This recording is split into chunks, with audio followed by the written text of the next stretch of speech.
آموزش نحوه عملکرد توربین در گیربکس اتوماتیک. دوستان به دلیل اینکه زمان کافی نداریم مجبورم این قطعه رو به صورت مختصر به شما توضیح بدم و ما در دوره‌های آموزشی که برگزار می‌کنیم این قطعه رو به صورت کاملا تخصصی و حرفه‌ای به هنرجویان عزیز توضیح میدیم و تمامی ایرادات رو بهشون میگیم که توی کار بتونن راحت ایبیابی رو انجام بدن. دوستان توربین از 4 قسمت اصلی تشکیل شده.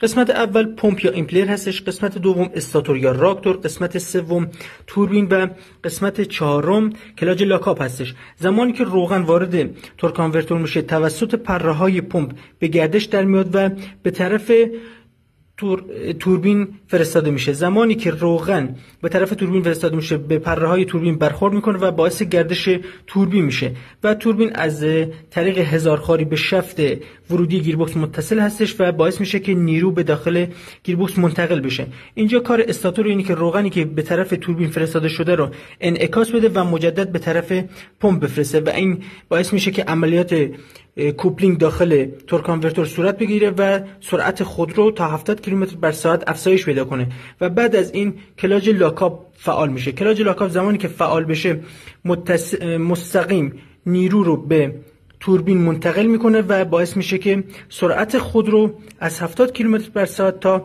200 کیلومتر بر ساعت افزایش پیدا